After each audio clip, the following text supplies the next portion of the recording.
I thought they both pretty much said the same thing. That short version is had a rough start in terms of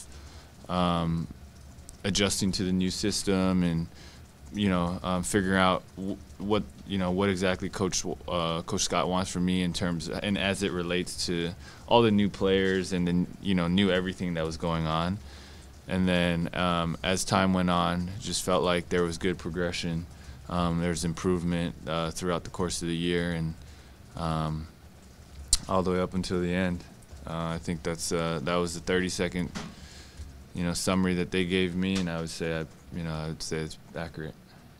What did you think allowed you to, I guess especially after the All-Star break, it seemed like you started to really become comfortable offensively especially? Yeah, it's funny. Mitch asked me the same question. I think for me, from a personal standpoint, just getting away helped. When you're in it and you're trying to figure everything out and you're trying so hard every day, sometimes the best thing to do is actually just not to try and just to get away for a little bit. That was helpful for me. I think from a team standpoint, we started changing things up just with injuries and guys going down. We started speeding up the game, opening up the floor, moving Ryan to the stretch four, running a lot more random pick and rolls and drags and angles, and it's no surprise that's what I'm most comfortable in. That's what allows me to flourish, and so I thought that as we evolved into that as an offense, in terms of the offensive end of things, and again, more injuries and extended playing time and things like that. I think it all just kind of went in together, and I was able to just kind of get more of a rhythm, get more comfortable with the system and what's going on, and I think that's, it was just a lot of things happening at once. Hey, Jeremy, what are your priorities for free agency? My priorities for free agency. I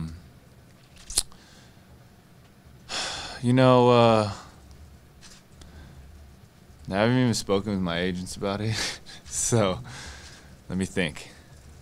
I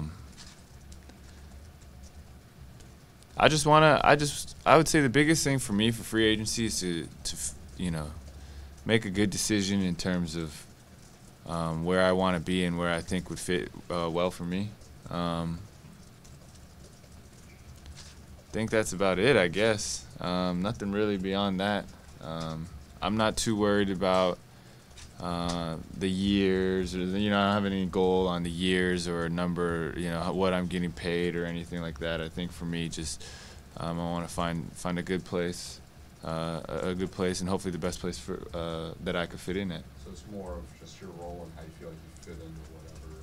Yeah, I think that's I think that's important for me. I think I'm 26 right now, and by the time next season starts, I'll be 27, kind of going into the physical prime of a athlete, and I just feel like I want to be able to find a good fit for me, and then do the best I can in wherever that is, and I know everyone's gonna ask, or there's gonna be questions, and I've definitely not ruled out here in terms of what's going on, and I was talking to the, coach and Mitch, and they obviously have a lot of things going on with free agency, the draft, and all that. But I thought that we made a lot of progress in terms of them learning about who I am as a player and as a person, and me learning about who they are and what they want and what they expect on the court. And so I thought, similar to me, or like my evaluation of my own performance on the court this year, I feel like they learned a lot about me, and we're able to kind of grow and improve in terms of everything that's going on here. Yeah. Do you feel like the natural progression that you guys made together, both sides made, would be enough to kind of make a good situation for you in the future? Would some things need to change in terms of the offense and what Byron was asking you? I mean, I think it's never going to be perfect, and I think right now, I'm definitely encouraged and very optimistic in terms of the progress that was made. Towards, from, if you talk to me in December or January, I had a very different opinion than what I do now in April. I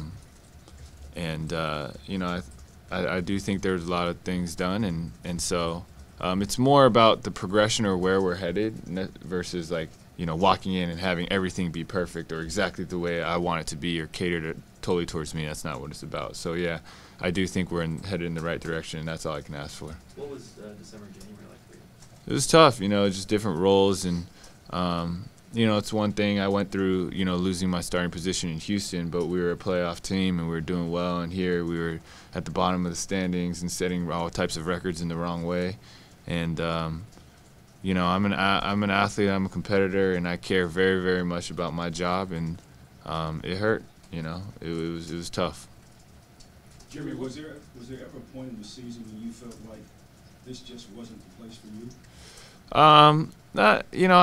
I get really scared to say absolutes, and so I don't think there was a time in the season where I know how fast things change in this league. There was a time when I thought I would never be a part of this league, and then when I did get into the league, there's times when I thought this league wasn't for me. So now, when I go through tough situations, it's more about trusting God and having that faith that everything. He has a perfect plan, and he can change things overnight. If anyone knows that, I know that. Things can change overnight. And so I never really, like I said, even now sitting here, I'm not ruling anything out. And I don't know where I'm going to be next year, but never say never. And I would definitely keep this open. It's not like this is, last resort. Is there any chance your knee's going to need a procedure or anything like that? Is there what? Any chance your knee will need a procedure? Oh, no. Knee's good to go. In terms of, we're going through the process. I started running and cutting today. And then, hopefully tomorrow or the day after, I just want to, play a little one-on-one. And I'm pretty much there, able to play one-on-one. I think it feels great. We got all the swelling out. There's 100% range of motion, and there's no pain. So that's good.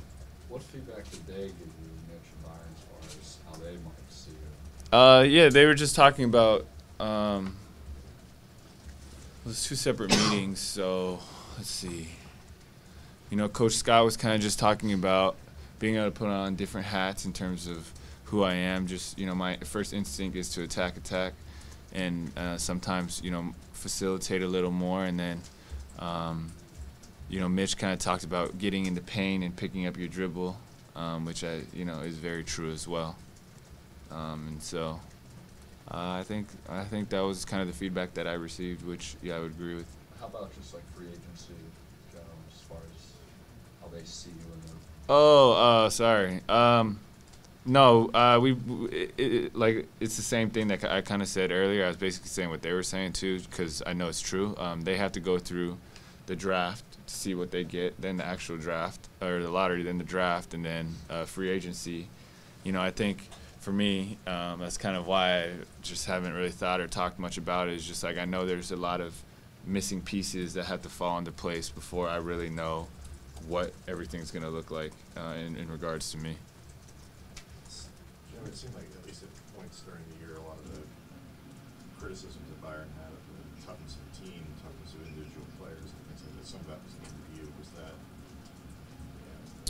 that? I don't know. I don't know. I don't know if that was aimed at me or not, but I think our respect for each other grew as the season went on. And he saw some of the stuff that I played through, and I probably, had no business playing through. And I think, toughness is not about how loud you verbally talk or whatever. I think toughness is showing up every day and doing your work.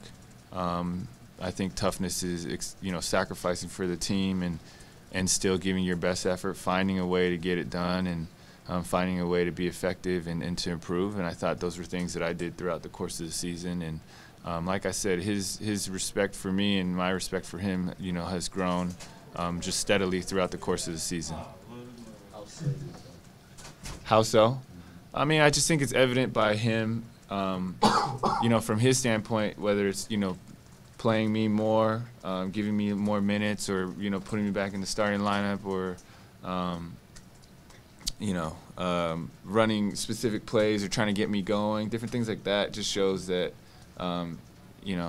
he's growing in terms of how he sees me as a player. And then for me, understanding what he wants figuring out, this is his style or this is what he expects from me or from a point guard, and doing what I need to do, the changes I need to make to go towards that. I think, his comments that he had said the other day about, his critique on me and my approach to that, I think, that shows, that we've come a long way from where we were before. Is So Jeremy, with that what's in mind, do you want to come back? Yeah, I mean, that would be great. I think for me,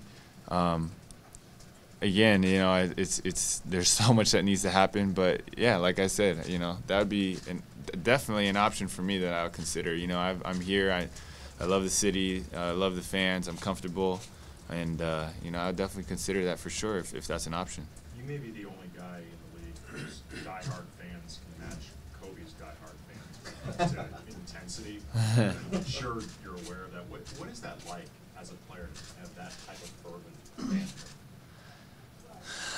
It's I love it. I love it. You think for me, I've seen it. I've gone through it. I've seen a lot of fans come and go, and it's what can you do for me today? And if you can't do anything for me today, I'm on to the next thing. But my real fans, my true fans, they're with me till I die. And I know that, I love that, and I appreciate that. And I'm so grateful for that. Yeah, they're the best. They might annoy other people, but hey, They don't make it hard enough. they're rooting for me. I'm not gonna complain. Is it hard though? So much of it is, I think they're protective of you, but they're also protective of sort of you as a concept, as a Chinese basketball player, as all these different things that you kind of represent. Right. As one person, there aren't a lot of other people for them to funnel some of that energy into. Is that a hard burden to carry? So you're just saying I'm just kind of like, No, I'm just messing with you. They got no one else to root for, so they figure they should root for you. Nah, I'm messing with you. I think for me, I've let that go. I understand what my platform is. I understand who I need to be as a person, and everything I've always tried to be about is just authenticity and being genuine. Exactly what I say here is what I want to be able to execute when there are no cameras, and hopefully I'm able to impact other people and be a positive role model. But in terms of day to day, I don't think go into a game thinking I need to play well because there's a bunch of people watching and they're counting on me. I think for me, I go into games saying I got to play for God, and when I do that, I can, good or bad, I can go home and have peace. Hey Jeremy, it seems clear in your career that you're best when running screen roll and running some of those things like you'd mentioned that you work. What's the balance in okay, if a coach wants you to do something a different way and it may not suit your skill set versus when you're looking at options? How do you balance all that? How did that work this season? How does that work for you next season? I mean, that's on me. That's my next challenge. That's what I want to take face on this summer. My name's been thrown around a lot, but I really haven't played that many games. I really haven't had that much experience in this league. My rookie year I didn't play. I've been through injuries and whatnot, but I'm still growing as a player, and sometimes people forget that. That I'm still relatively young, and a year and a half of no playing at all, taking off in a 5-year career. I've really only played 3.5 years, and there's just so much more to learn. This is my first year in a different system, and now I know. I've been through it. I've seen it. I've come off the bench. I've started. I've not played at all. I've played almost every minute of a game, and so I've had a wide array of experiences, and now I want to be able to make sure that I evolve my game to be someone who's not contingent on anything other than just me impacting the game. That's my goal, and it's an exciting challenge, and I'm looking forward to it. You had mentioned the critiques of Byron Scott, and he had told us that one of the things he loved about you is that you're able to take the criticism. Is that because you've gone through so much of that in your career? I think that's just how I am. I'm the kid who would come home with an A-, and my mom would be like, "Why didn't you get an A?" And it's always been tough love with my parents, and I think that's just how I was raised, and I never ever doubted how much my parents loved me, but I knew it was very obvious when I knew that they knew I had more to give, and so I think being raised in that environment was helpful for me. And then I think, going through a lot of what I went through, just being really the only Asian in basketball growing up and everywhere I went and dealing with that and being overlooked many times, I think criticism and people doubting or people speculating doesn't bother me anymore, because I know as long as I stay on this path, it's a marathon journey. And there's a lot of people that I bypassed that I never thought I would. And so I think for me, it's just I've always seen it as a good opportunity. If someone's criticizing you, then you take it for what it's worth and you try to make as much out of it as possible. Last one, guys. What do you take away from playing with Kobe this year and all the adjustments that I think my biggest takeaway from my experience with Kobe is just the mental side of things. Early on in the season, he gave me a lot of advice about how to watch film, how to think through the game, how to approach a game. I remember there was one game where he was really struggling in the first half, and then at halftime he was just laying there like with a towel over his head, and I didn't know what was going on. It was kind of weird, to be honest. But in the second half, he just came out and just exploded. And later he texted me. He was like, during that time when I had my towel over my head, I was just thinking about, playing with, the mindset that he was talking about. And I won't share everything he said, but it was just seeing him do that, help me. And now that, I've feel like I've learned from him and seen, and I had a film session with him earlier about how he, like the stuff he looks at when he watches film. I think I'm going to take all of that with me. Whether I come back or not during the summer, I know I'm going to be able to take what he's done and how he approaches the game, and I'm going to be able to apply that to me specifically.